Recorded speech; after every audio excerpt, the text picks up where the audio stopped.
former Minister of Foreign Affairs. I'll also go ahead to introduce Honorable Kranche. Honorable Kranche is a former MP for Juaso in the Ashanti region. Going on, I'll introduce Honorable Agyei Honorable Agyei Honorable Agyei the former MP for Sunyani West. Ladies and gentlemen, join me to also introduce to you Honorable Yao-Benin Dakon. Honorable Yao-Benin Dakon is a former MP for Kede, former MP for Etiwa, is a former MP for Etiwa. Ladies and gentlemen, let's also introduce Mr. Ebo Kwansa. Mr. Ebo Kwansa is here. He's the Director of IT at NPP for NPP USA, and he's part of our advisory board.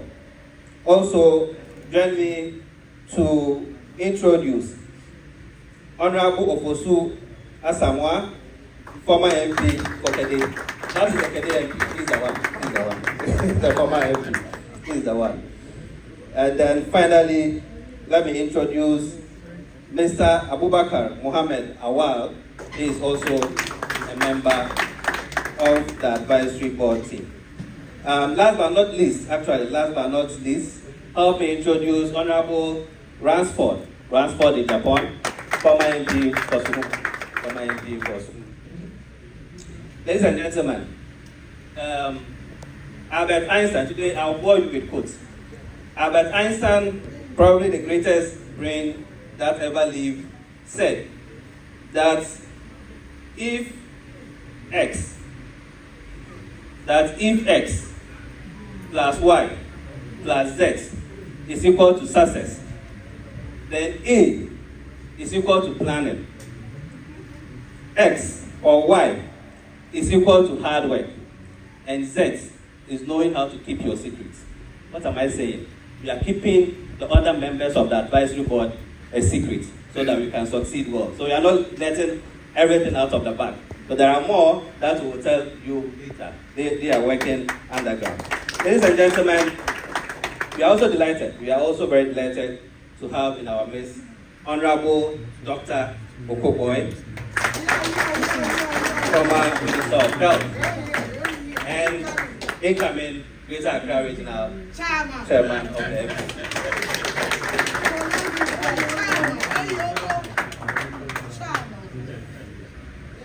Before I go any further, I have to introduce three more people.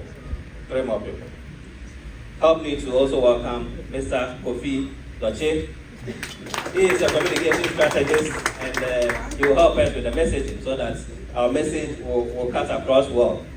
But the other two people I'm about to introduce, you've met them already, but this is just to also introduce them officially again. Reverend Sam Frank Chung Wa Mansana, thank you very much for coming.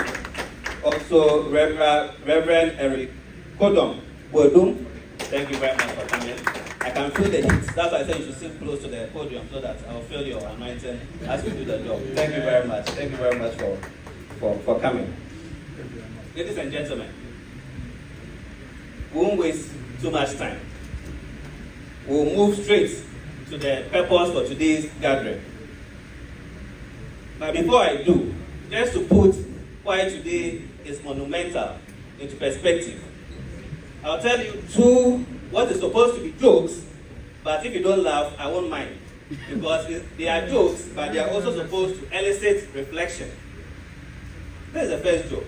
3 politicians were in a bus, and they had an accident on an old man's farm. The old man went to the area of the accident and then buried all the 4 politicians. So of course, there's an accident. So the policeman came around and said, "Old man, there was an accident. There were 4 people in it. What happened?" And he said, "Oh, I buried them." And the police asked, "Were they all dead?"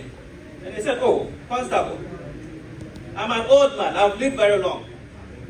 These politicians, I know them. 3 of them said they were not dead, but they are fond of lying, so I buried them as well." The second one, to put today's event into perspective, is an MP was being marked So the rapper called him, give me your money, give me your money. And he said, how dare you? I'm an honorable member of parliament. Get your gun off my face. And then the armed robber looked at him and said, in that case, give me my money. It's no longer give me your money. If you're an MP, then give me my money. What am I saying? I'm saying that if politics is not done correctly, it gives out certain impressions that tend to create the view that politicians are crooks. And if that view is allowed to persist, that is what will lead to the first story where the old man buried 3 politicians, although they themselves told him they were not dead. But he said, politicians are liars, I buried them. And it's the same kind of thing. That would lead an armed robber to say, if you're an MP, then give me my money. That's the essence of today's program.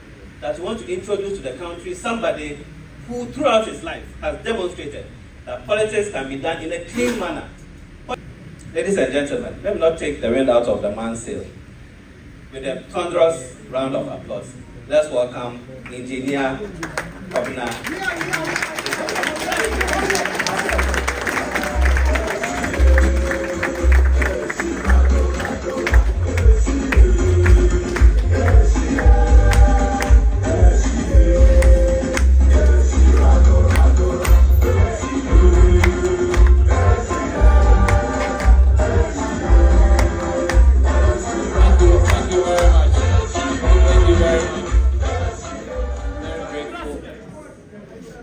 Very much.